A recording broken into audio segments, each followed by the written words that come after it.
Potter and the prisoner of Azkaban. চতুর্দশ অধ্যায়, স্নেইপের ক্ষোভ। সে রাতে গ্রিফিন্ডর টাওয়ারের কেউ ঘুমালো না। তারা জানত যে পুরো কাসেলটা আবারও তন্ন তন্ন করে খোঁজা হয়েছে।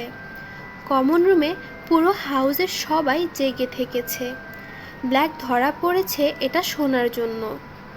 ভোরে এসে প্রফেসর ম্যাকগনাগল জানালেন ব্ল্যাক আবারও পালিয়ে গিয়েছে। পরের দিন ওরা যেখানেই গিয়েছে সেখানেই কঠোর নিরাপত্তা ব্যবস্থা লক্ষ্য করেছে। প্রফেসর ফ্লিটউইককে দেখা গেল সামনের দরজার সামনে ওদেরকে শেখাচ্ছেন কিভাবে সিরিয়াস ব্ল্যাককে চেনা যাবে। হঠাৎ করে দ্রুত করিডোর ধরে আসা যাওয়া করছে ফিল্চ।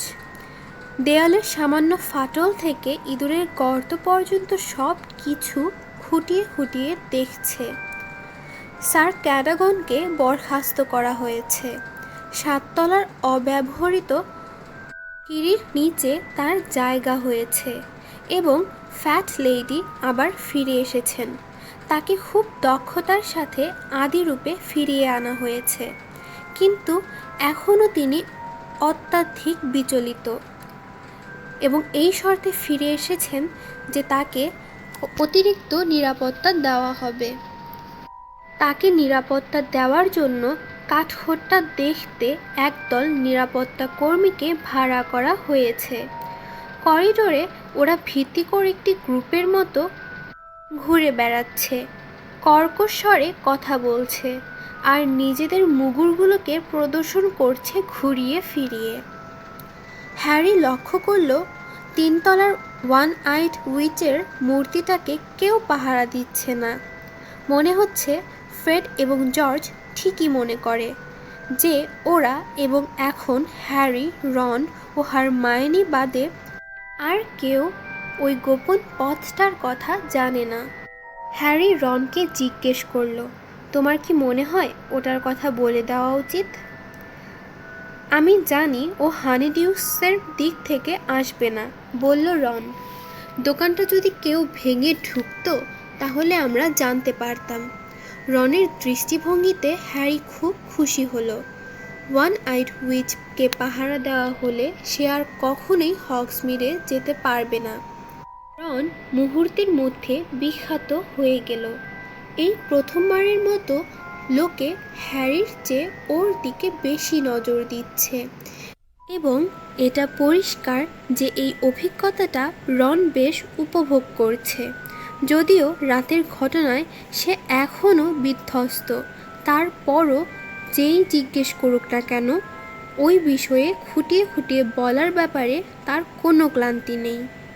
আমি ঘুমিয়েছিলাম, কিছু একটা ছেঁড়া হচ্ছে এমন আওয়াজ শুনতে পেলাম। মনে করেছিলাম আমি স্বপ্ন দেখছি, তুমি বুঝতে পারছো? কিন্তু তারপর বন্ধ ঘরে বাতাস।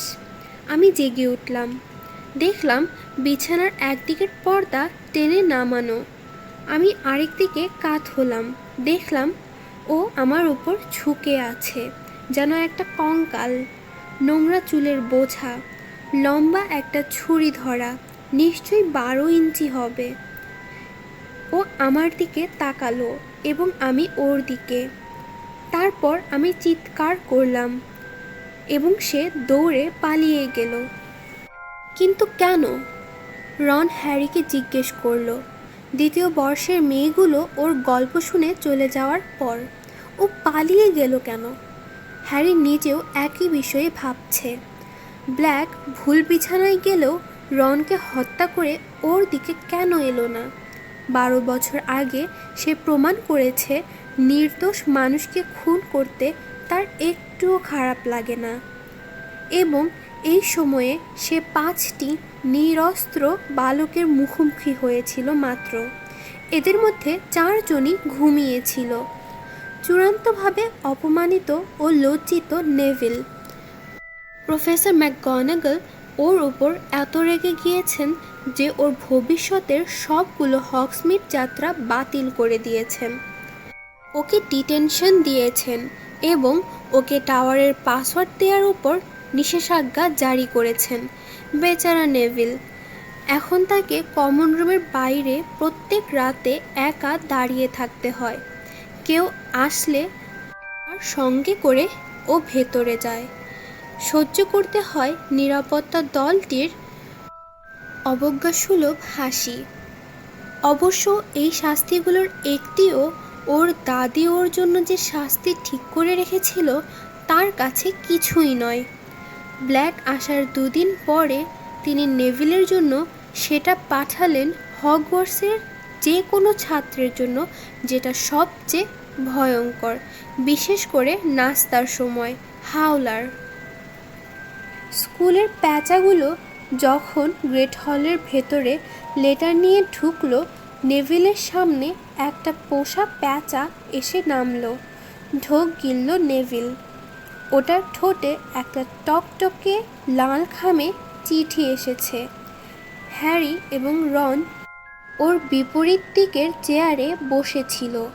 তারা সাথে সাথেই চিঠিটা চিনতে পারল। হাওলার। 1 বছর আগে মায়ের কাছ থেকে রন একটা পেয়েছিল। ওটা খুলে ফেলো নেভিল, রন উপদেশ দিল। নেভিলকে এখন কোনো কিছুই দুবার বলতে হয় না। খামটা টেনে নিল এবং এমনভাবে ধরল যেন ওটা থেকে একটা বোমা বিস্ফোরিত হবে। দৌড়ে হল থেকে বেরিয়ে গেল সে। স্লিদারিন হাউসের সবাই এটা দেখে অট্ট হাসিতে ফেটে পড়ল। এন্ট্রেন্স হল থেকে হাওলারের শব্দ শোনা গেল। নেভিলের দাদি তার গলার স্বরকে জাদুর কল্যাণে 100 গুণ বাড়িয়ে দিয়েছেন। তীক্ষ্ণ স্বরে অভিযুক্ত করছেন, পুরো পরিবারের লজ্জার কারণ হওয়ার জন্য। নেভিলের জন্য হ্যারির নিজেরই দুঃখবোধ হচ্ছিল। ওর যে একটা চিঠি এসেছে সেটা খেয়ালই করেনি। কবজিতে ঠোকর মেরে হ্যাডউইক ওর দৃষ্টি আকর্ষণ করল। আউচ! ওহ, ধন্যবাদ হ্যাডউইক। খামটা খুলল। ইতিমধ্যে নেভিলের কর্নফ্লেক্সে ভাগ বসালো হেডউইক। ভেতরের নোটটাতে লেখা রয়েছে, প্রিয় হ্যারি এবং রন, আজ সন্ধ্যা 6টায় আমার সাথে চা খেলে কেমন হয়? আমি এসে তোমাদেরকে নিয়ে যাব। বাইরের হলে আমার জন্য অপেক্ষা করবে। নিজে নিজে বাইরে যাওয়া তোমাদের জন্য নিষেধ। Cheers, Hagrid. মনে হয় সে ব্ল্যাক সম্পর্কে সব কিছু শুনতে চায়, বলল রন। সন্ধ্যা 6টায় হ্যারি আর রন গ্রিফিন্ডর টাওয়ার থেকে বেরিয়ে এক দৌড়ে সিকিউরিটি দলকে পেরিয়ে নিজের হলের দিকে রওনা হলো। ওখানে হ্যাগ্রিড আগে থেকেই ওদের জন্য অপেক্ষা করছিল। ঠিক আছে হ্যাগ্রিড, বলল রন। মনে হচ্ছে শনিবার রাত সম্পর্কে তুমি শুনতে চাও, তাই না? আমি এর মধ্যে সব শুনে ফেলেছি। বাইরের দিকে দরজা খুলতে খুলতে বলল সে। ও, বলল রন, একটু হতাশ হয়েছে। হ্যাগ্রিডের কেবিনে ঢুকে প্রথম যে জিনিসটা ওদের চোখে পড়ল সেটা হচ্ছে বাকবিক। হ্যাগ্রিডের তালি দেয়া কম্বলের ওপর পা ছড়িয়ে শুয়ে আছে ওটা। বিশাল পাখাজোড়া শরীরের সাথে গোটানো। মৃত বেজির মাংস দিয়ে খাবার খাচ্ছে সে। এ অপ্রিয় দৃশ্য থেকে চোখ সরিয়ে হ্যারি দেখল হ্যাগ্রিডের ওয়ার্ড্রোবের দরজা থেকে ঝুলছে দৈত্যাকার বাদামি রঙের একটি স্যুট এবং সাংঘাতিক হলুদ ও কমলা রঙের একটি টাই। ওগুলো কিসের জন্য? হ্যারি জিজ্ঞেস করল। এই শুক্রবার বাকপিকের হিয়ারিং। সে আর আমি ওর জন্য লন্ডনে যাব। নাইট বাসে 2টি বেড বুক করেছি। মনে মনে নিজেকে দোষ দিল হ্যারি। বাকপিকের হিয়ারিং এত সামনে চলে এসেছে অথচ সে ভুলেই গিয়েছিল। রনের চেহারা দেখে মনে হলো সেও ভুলে গিয়েছিল। বাকপিকের পক্ষে আইনি সাহায্য দেওয়ার প্রতিশ্রুতি তারা যে দিয়েছিল সেটা ওরা ভুলে গিয়েছিল। ফায়ারবোল্ট এসে মন থেকে সব কিছু মুছে দিয়েছে। ওদের জন্য কাপে চা ঢালল হ্যাগ্রিড। প্লেটে করে কয়েকটা রুটি এগিয়ে দিল, কিন্তু ওরা নিল না। হ্যাগ্রিডের রান্না সম্পর্কে ওদের পূর্ব অভিজ্ঞতা রয়েছে। তোমাদের দুজনের সঙ্গে আমার কিছু কথা রয়েছে, বলল হ্যাগ্রিড ওদের দুজনের মাঝখানে বসে। ওকে চরিত্রের বাহিরে সিরিয়াস দেখাচ্ছে। কি? জিজ্ঞেস করলো হ্যারি। হারমাইনি, বলল হ্যাগ্রিড। রন জিজ্ঞেস করলো, ওর আবার কি হলো? ও ঠিকই আছে। ক্রিসমাস থেকে প্রায়ই আমাকে দেখতে আসছে। নিঃসঙ্গ বোধ করছে। তোমরা দুজন ওর সঙ্গে কথা বলনি ফায়ারবোল্টের কারণে। এখন বলছো না ওর বিড়ালের কারণে। স্ক্যাবার্সকে খেয়ে ফেলেছে ওটা। মাঝখানে ক্ষিপ্তভাবে রন বলল। আর সব বিড়াল যা করতো ওর বিড়ালটাও ঠিক তাই করেছে, বলল হ্যাগ্রিড। তোমরা জানো ও এর জন্য কত কেঁদেছে? আমাকে যদি বলো আমি বলবো যতটুকু চিবোতে পারে তার চেয়ে বেশি কামড়ে নিয়েছে সে। এর পরেও অনেক কাজের পর বাকবিকের হিয়ারিংয়ের জন্য আমাকে সাহায্য করেছে। মনে রেখো, ও সত্যি কতগুলো ভালো পয়েন্ট পেয়েছে। মনে হচ্ছে বাকবিকের জিতে যাওয়ার ভালো সম্ভাবনা সৃষ্টি হয়েছে। হ্যাগ্রিড, আমাদেরও সাহায্য করা উচিত ছিল। দুঃখিত, বলল হ্যারি। আমি তোমাদেরকে দোষারোপ করছি না। হ্যারির মাফ চাওয়াটাকে উড়িয়ে দিয়ে বলল হ্যাগ্রিড। খোদা জানে তোমাদের আরও অনেক কিছু করার রয়েছে। আমি দেখেছি তোমাদের দিনে রাতে কুইডিচ প্র্যাকটিস করছো, কিন্তু তোমাদেরকে আমার বলতেই হবে। আমার মনে হয় ব্রুমস্টিক অথবা ইঁদুরের চেয়ে তোমাদের দুজনকে বন্ধুত্বের মূল্য বেশি দিতে হবে। ব্যাস। হ্যারি আর রন অস্বস্তিকর দৃষ্টি বিনিময় করল। সত্যি হারমাইনি ঘাবড়ে গিয়েছিল যখন ব্ল্যাক তোমাকে ছুরি দিয়ে প্রায় আঘাত করেছিল। রন, ঠিক জায়গায় ওর একটা হৃদয় আছে, আর তোমরা দুজন কিনা ওর সাথে কথাই বলছো না।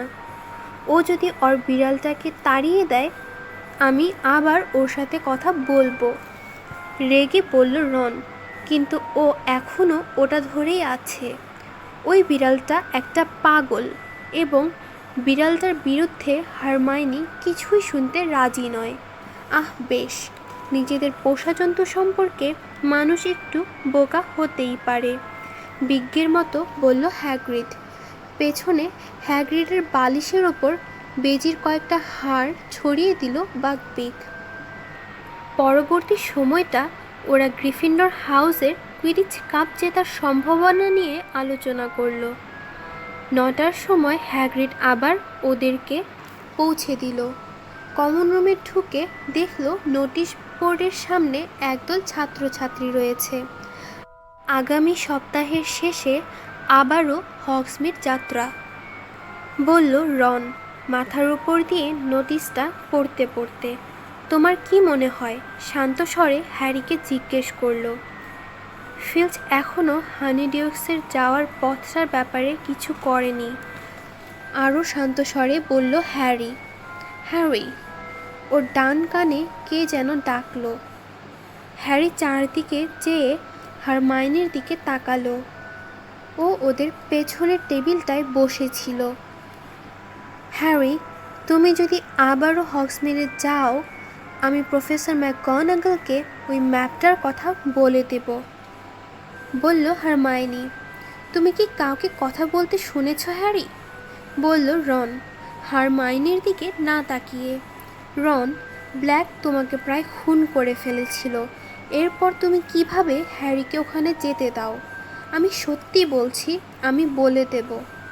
তাহলে তুমি হ্যারিকে স্কুল থেকে বহিষ্কার করতে চাও? ক্ষিপ্ত স্বরে বলল রন। এবছর তুমি যথেষ্ট ক্ষতি ইতিমধ্যেই কি করে ফেলোনি? জবাব দেওয়ার জন্য হারমাইনি মুখ খুলেছিল, কিন্তু নরম একটা শব্দ করে ক্রুকশ্যাঙ্কস লাফিয়ে উঠল ওর কোলে। রনের মুখের দিকে ভয়ে ভয়ে তাকিয়ে হারমাইনি ওকে নিয়ে দৌড়ে চলে গেল মেয়েদের ডরমেটরির দিকে। তাহলে কি হলো? রন জিজ্ঞেস করলো হ্যারিকে, যেন ওদের আলোচনায় কোনো বাধাই পড়েনি। চলো, শেষবার যেবার গিয়েছিলে কিছুই দেখতে পাওনি, তুমি জঙ্কর ভেতরেই যাওনি? হ্যারি চারদিকে তাকিয়ে দেখে নিল হারমাইনি আশেপাশে নেই। ঠিক আছে, সে বলল, কিন্তু এবার আমি ইনভিজিবিলিটি ক্লোক নিয়ে যাব। শনিবার সকালে ইনভিজিবিলিটি ক্লোক ব্যাগে ভরল হ্যারি, ম্যাপটা পকেটে নিল, সবার সঙ্গে নিচে নাস্তার টেবিলে গিয়ে বসল। মাইনি সন্দেহের দৃষ্টিতে তাকাচ্ছে ওর দিকে, কিন্তু ওর দৃষ্টি ওরা এড়িয়ে গেল এবং মার্বেল সিঁড়ি ধরে বাইরের হলে যাচ্ছে এটা যেন দেখতে পায় হারমাইনি। সে ব্যাপারে সচেতন থাকলো। বাই, হ্যারি বলল রনকে, ফিরে এলে দেখা হবে। দাঁত বের করে হাসল রন, চোখ টিপল। 3 তলায় দৌড়ে উঠল হ্যারি, যেতে যেতে পকেট থেকে ম্যাপটা বের করলো। ওয়ান আইড উইচটার আড়ালে বসে ওটাকে সমান করল। ওর দিকে একটা ক্ষুদ্র বিন্দু এগিয়ে আসছে। চোখ সরু করে দেখল হ্যারি, ছোট্ট করে লেখা আছে নেভিল লংবটম। দ্রুত জাদুর কাঠিটা বের করে বিড়বিড় করল, ডিসেন্ডিয়াম। মূর্তিটার ভেতরে ওর ব্যাগটা ঢুকিয়ে দিল, কিন্তু ও নিজে ভেতরে যাওয়ার আগে কোণা ঘুরে নেভিল চলে এলো। হ্যারি, আমি ভুলে গিয়েছিলাম যে তুমিও হগসমিডে যাচ্ছ না। হাই নেভিল, বলল হ্যারি।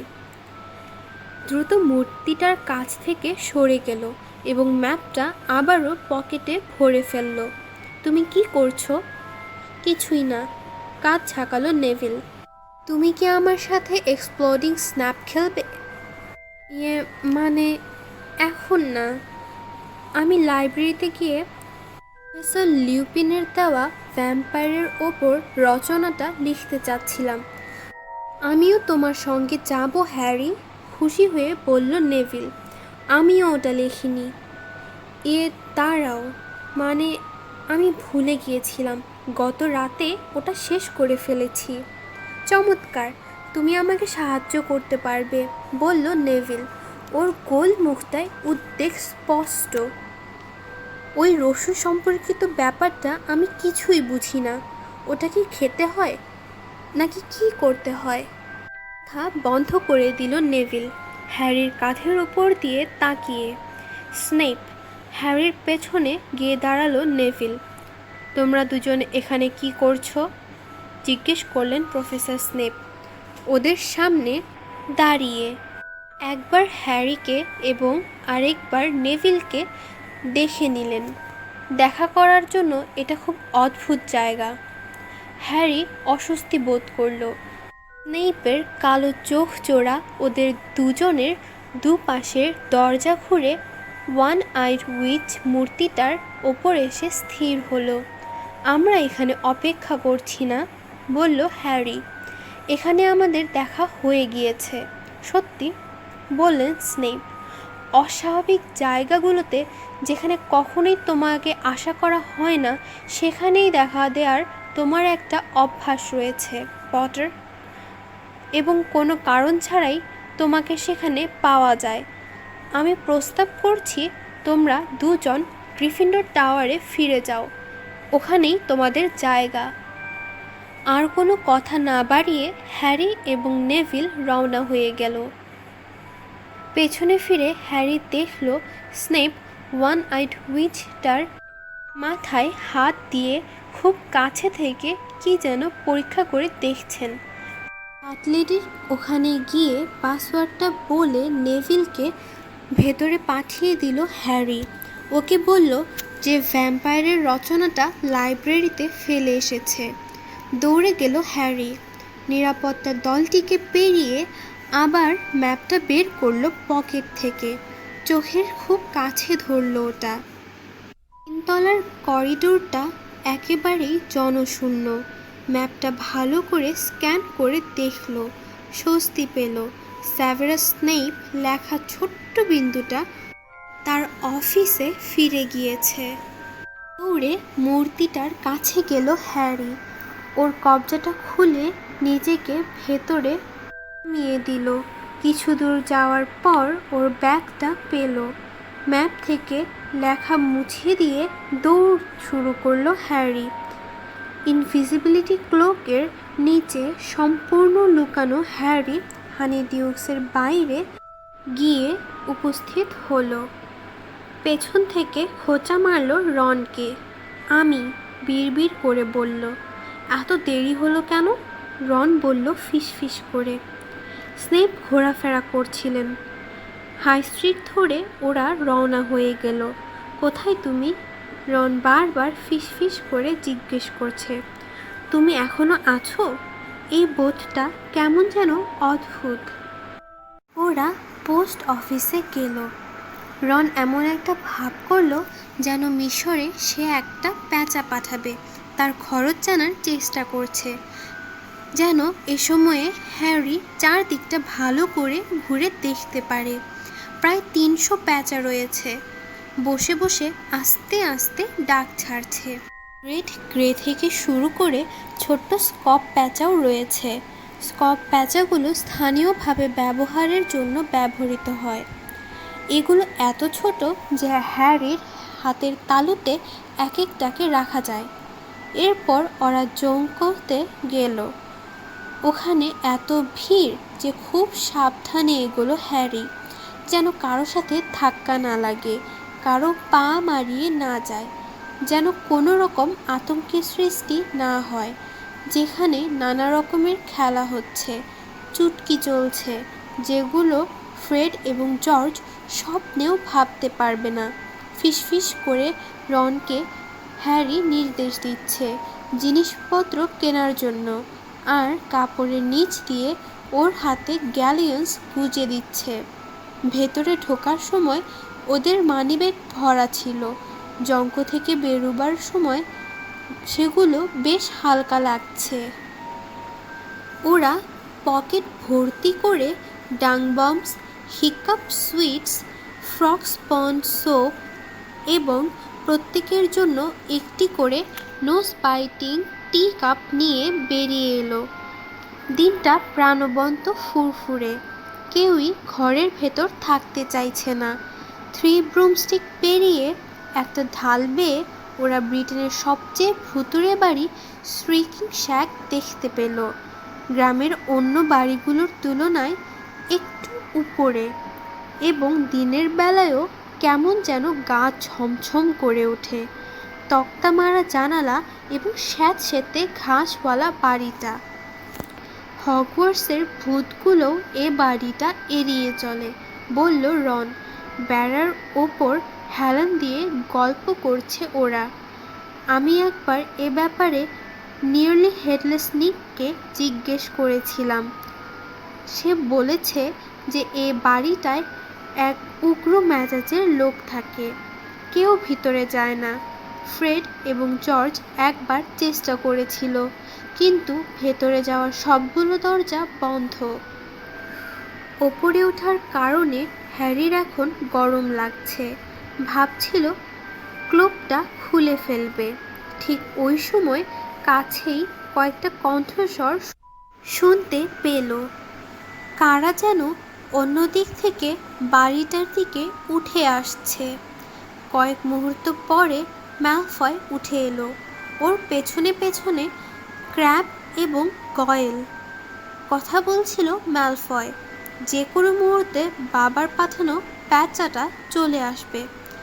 আমার হাত সম্পর্কে হিয়ারিংয়ে তার যাওয়ার কথা।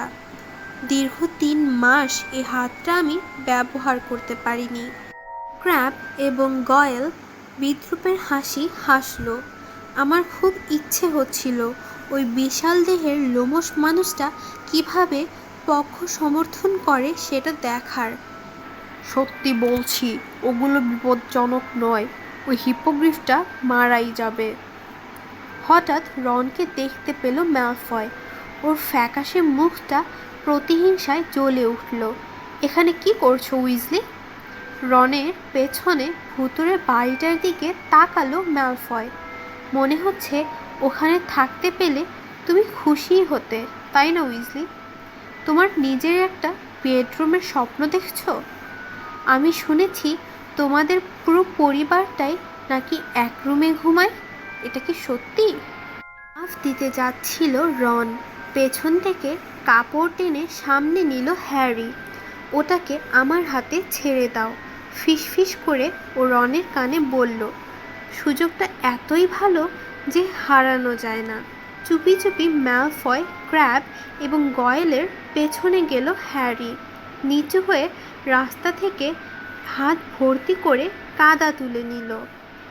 আমরা এইমাত্র তোমাদের হ্যাগ্রিড সম্পর্কে আলোচনা করছিলাম, ম্যালফয় রনকে বলল। এই ভাবার চেষ্টা করছিলাম আর কি, ও committee for the disposal of dangerous ক্রিয়েচার্সের কাছে কি বলছে। তুমি কি মনে করো হিপোগ্রিফটার পা যখন ওরা কাটবে তখন হ্যাগ্রিড কাঁদবে কি না? স্প্ল্যাট! এক তাঁক কাদা ম্যালফয়ের মাথায় এসে লাগলো। মাথাটা ঝুঁকে গেল সামনের দিকে। ওর রূপালি চুলে হঠাৎ করে কাদা পানিতে ভরে গেল। কি যে! রনের এত জোরে হাসি পেল যে দাঁড়িয়ে থাকার জন্য ওকে বেড়াটা জোরে আঁকড়ে ধরতে হলো। ম্যালফয়, ক্র্যাব এবং গয়েল বোকার মতো ওই জায়গাটায় শুধু ঘুরছে, চারিদিকে পাগলের মতো খুঁজছে কে মারলো কাদা পানি। মাথার চুল মুছে পরিষ্কার করার চেষ্টা করলো ম্যালফয়। কি হচ্ছে এটা? কে করছে এরকম? এটা একটা ভূতের জায়গা, তাই না? বলল রন, যেন বাতাসের সাথে কথা বলছে। ভয় পেয়েছে ক্র্যাব এবং গয়েল। ভূতের বিরুদ্ধে ওদের মোটা সোটা মাসুলগুলো কোনো কাজেই আসবে না। খাকা শূন্য চারিদিকে পাগলের মতো করে তাকাচ্ছে ম্যালফয়। হ্যারি চুপি চুপি ছোট্ট একটা পানির গর্তের কাছে গেল। ওটা থেকে দুর্গন্ধে ভরা কাদা তুলে নিল। আবারও কাদা ছুঁড়ে মারল। এবার লাগলো ক্র্যাব আর গয়েলের গায়ে। পাগলের মতো লাফাতে শুরু করলো গয়েল। ওর ছোট ছোট চোখ থেকে কাদা সরানোর চেষ্টা করছে। ওটা ওদিক থেকে আসছে, বলল ম্যালফয় নিজের মুখটা মুছে হ্যারির থেকে 6 ফিট বায়ে একটা জায়গা দেখিয়ে। অন্ধের মতো সামনে যাওয়ার চেষ্টা করলো ক্র্যাব, দুহাত দুদিকে প্রসারিত। ওর পাশ ঘেঁষে এড়িয়ে গেল হ্যারি। ছোট্ট একটা লাঠি তুলে নিল, ছুঁড়ে দিল ওটা ক্র্যাবের পিঠের ওপর। পায়ের বুড়ো আঙুলের ওপর ভর দিয়ে শূন্যে এক পা ঘুরে এলো ক্র্যাব। দেখার চেষ্টা করলো লাঠিটা কে ছুঁড়েছে। নীরব হাসিতে ফেটে পড়ল হ্যারি। এবং যেহেতু রনকেই দেখা যাচ্ছে ওদের বাইরে একমাত্র ব্যক্তি, রনের দিকেই ঝাঁপিয়ে পড়ল সে। হ্যারি ওর পা বাড়িয়ে দিল। হোঁচট খেয়ে পড়ে গেল ক্র্যাব এবং তার বিশাল একটা পা হ্যারির জামাটার এক কোণায় জড়িয়ে গেল। বড় একটা টান অনুভব করল হ্যারি এবং তার মুখ থেকে সরে গেল ক্লোকটা। এক মুহূর্তের জন্য ম্যালফয় এক দৃষ্টিতে তাকিয়ে থাকলো ওর দিকে। আর্গ! চেঁচিয়ে উঠল সে, হ্যারির মাথার দিকে আঙুল তুলে। এরপর ঊর্ধ্বশ্বাসে লেজ তুলে পালালো। ওর পেছন পেছন ক্র্যাব আর গয়েল ছুটছে। হ্যারি আবার আলখাল্লাটা পরে নিল, কিন্তু ক্ষতি যা হওয়ার হয়ে গেছে। হ্যারি, মনে হয় তোমার তাড়াতাড়ি ফিরে যাওয়া উচিত, বলল রন। আবার দেখা হবে, বলল হ্যারি। আর কোনো কথা না বলে হগসমিডের দিকে ছুটে বেরিয়ে গেল সে। যা দেখেছে ম্যালফয় কি সেটা বিশ্বাস করবে? অন্য কেউ কি ম্যালফয়কে বিশ্বাস করবে? অদৃশ্য হওয়ার জামাটার কথা আর কেউ তো জানে না, ডাম্বলডোর ছাড়া আর কেউ নয়। হ্যারির পেট যেন কামড়ে উঠল। ডাম্বলডোর বুঝতে পারবেন ঠিক কী ঘটেছিল যদি ম্যালফয় তাকে কিছু বলে দেয়। হানিডিউক্সে ফিরে সেলারের ধাপগুলো পেরিয়ে পাথরের মেঝের পর লুকানো দরজা পেরিয়ে হ্যারি ওর জামাটা খুলে ফেলল। হাতের নিচে গুজে দৌড়াতে শুরু করলো প্যাসেজটা ধরে। যদি ম্যালফয় আগে ফিরে আসে, একজন শিক্ষককে পেতে তার কতক্ষণ লাগবে? হাঁপাচ্ছে হ্যারি, একদিকে ব্যথাও করছে, কিন্তু গতি কমালো না একেবারে পাথরের দরজায় না পৌঁছানো পর্যন্ত। জামাটা যথাস্থানে রেখে দিতে হবে। যদি ম্যালফয় কোনো শিক্ষককে বলতে পারে ওঠার কথা, তাহলে ওর বড় একটা ক্ষতি হয়ে যাবে। একটা অন্ধকারের কোণায় ওটাকে লুকিয়ে রেখে উপরে উঠতে শুরু করলো সে। অবশেষে একচক্ষু ডাইনিটার কুব্জের ভেতরে পৌঁছালো সে। জাদু কাঠি দিয়ে ওটা স্পর্শ করলো, খুলে গেল ওটা। মাথা বের করে নিজেও বেরিয়ে এলো। এবং যে মুহূর্তে মূর্তিটার পেছন থেকে হ্যারি বেরিয়ে এলো, ঠিক সেই সময় সে শুনতে পেল এগিয়ে আসা পদধ্বনি। স্নেপ আসছেন। দ্রুত হেঁটে হ্যারির সামনে দাঁড়ালেন। তার কালো পোশাক দুলছে। তাহলে, বললেন তিনি। হ্যারি একটা নির্দোষ ভাব ধরে থাকলো, যদিও সে তার কাদামাখা হাত সম্পর্কে সচেতন। তাড়াতাড়ি হাত দুটো পকেটে ভরে ফেলল। পটার, আমার সঙ্গে এসো, বললেন স্নেপ। নিচতলায় ওকে অনুসরণ করে গেল হ্যারি। নিচতলার অন্ধকার কারাকক্ষ পেরিয়ে স্নেইপের অফিসে গেল। এখানে হ্যারি এর আগে মাত্র একবার এসেছিল, এবং ওই সময়ও সে গুরুতর সমস্যায় পড়েছিল। দেখা যাচ্ছে গতবারের পর ওর জারে স্নেইপ আরও কয়েকটি ভয়ঙ্কর জিনিস সংগ্রহ করেছেন। সবগুলো জার ওর ডেস্কের পেছনে সেলফে রয়েছে। ঘরের আগুন চকমক করছে। বসো, বললেন স্নেইপ। হ্যারি বসল। স্নেইপ অবশ্য দাঁড়িয়েই থাকলেন। এইমাত্র একটা অদ্ভুত গল্প নিয়ে আমার সঙ্গে কথা বলে গেছেন মিস্টার ম্যালফয়, বললেন স্নেইপ। কিছুই বলল না হ্যারি। ও বলে গেছে শ্রিকিং শ্যাকে ওর সঙ্গে দেখা হয়েছিল উইজলির। দৃশ্যত উইজলি একাই ছিল। তারপরও কথা বলল না হ্যারি। মিস্টার ম্যালফয় বলেছেন দাঁড়িয়ে দাঁড়িয়ে ও যখন উইজলির সঙ্গে কথা বলছিল, তখন বিরাট একটা কাদার দলা ওর পেছন থেকে মাথায় এসে লাগলো। তোমার কি মনে হয় ওটা কিভাবে ঘটেছিল? অবাক হওয়ার ভান করল হ্যারি। আমি জানি না, প্রফেসর। স্নেইপের দৃষ্টি যেন হ্যারিকে এফোর ওফোর করে ফেলছে, যেন একটা হিপোগ্রিফকে দৃষ্টি দিয়ে কাবু করা আর কি। প্রবল চেষ্টা করছে হ্যারি যেন চোখের পাতা না পড়ে। তারপর একটা অসাধারণ ভূত দেখতে পেল মিস্টার ম্যালফয়। তুমি কি ধারণা করতে পারো ওটা কি ছিল? না, বলল হ্যারি। ওটা ছিল তোমার মাথা, পটার। বাতাসে ভাসছে। দীর্ঘ নীরবতা নেমে এলো ঘরে। যদি এরকম কিছু দেখে থাকে, তাহলে ওর উচিত মাদাম পমফ্রের কাছে যাওয়া, বলল হ্যারি। পটার, হগসমিটে তোমার মাথাটা কি করছিল? নরম স্বরে জিজ্ঞাসা করলেন স্নেইপ। হগসমিটে তো তোমার মাথা যাওয়ার অনুমতি নেই। তোমার দেহের কোনো অংশেরই যাওয়ার অনুমতি নেই। আমি জানি সেটা, বলল হ্যারি। প্রাণপণ চেষ্টা করছে চেহারা থেকে ভয় আর দোষের ভাব সরিয়ে রাখতে। মনে হচ্ছে যেন ম্যালফয়ের দৃষ্টিভ্রম ঘটেছে। ম্যালফয়ের কোনো দৃষ্টিভ্রম হয়নি। হ্যারির চেয়ারের হাতলে হাত রাখলেন স্নেইপ। তাদের মুখ এখন 1 ফুট দূরত্বের মধ্যে। যদি তোমার মাথাটা হগসমিটে গিয়ে থাকে, তাহলে শরীরের বাকিটাও গেছে। আমি গ্রিফিন্ডর টাওয়ারে ছিলাম, যেমনটি আপনি বলেছিলেন, বলল হ্যারি। কেউ এটা কনফার্ম করতে পারবে? হ্যারি কিছু বলল না। স্নেইপের সরু মুখটা ভয়াবহ একটা হাসিতে বেঁকে গেল। তাহলে ম্যাজিক মন্ত্রণালয়ের সকলে এই বিখ্যাত হ্যারি পটারকে সিরিয়াস ব্ল্যাকের হাত থেকে নিরাপদ রাখতে চাইছে, কিন্তু বিখ্যাত হ্যারি পটার নিজেই নিজের আইন। সাধারণ লোককে তার নিরাপত্তা সম্পর্কে ভাবতে দাও। বিখ্যাত হ্যারি পটার যেখানে খুশি সেখানেই যাবে, পরিণতির কথা না ভেবে। চুপ করে থাকলো হ্যারি। সত্যিটা বলার জন্য ওকে খোঁচাচ্ছেন স্নেইপ। পারবেন না তিনি। এখন পর্যন্ত তার হাতে কোনো প্রমাণ নেই। তোমার বাবার মতো তুমি কতই না অসাধারণ, হঠাৎ বললেন স্নেইপ। চোখ জোড়া জ্বলছে। তিনিও অত্যন্ত একগুঁয়ে ছিলেন। কুইডিচ পিছে সামান্য কিছু প্রতিভা থাকায় ভাবতেন আমাদের চেয়ে অনেক বেশি বড় তিনি। বন্ধুবান্ধব এবং ভক্ত পরিবেষ্টিত হয়ে এখানে সদর্পে ঘুরে বেড়াতেন। তার সঙ্গে তোমার একটা উদ্ভট মিল রয়েছে। আমার বাবা সদর্পে ঘুরে বেড়াতেন না, বলল হ্যারি নিজেকে সামলে উঠবার আগেই। এবং আমিও ওরকম করি না। তোমার বাবাও খুব বেশি নিয়ম মেনে চলতেন না, বলে চললেন স্নেপ, যেন হ্যারির উপর একটু বেশি সুবিধা পেয়ে গেলেন। তার সরু মুখে বিদ্বেষ।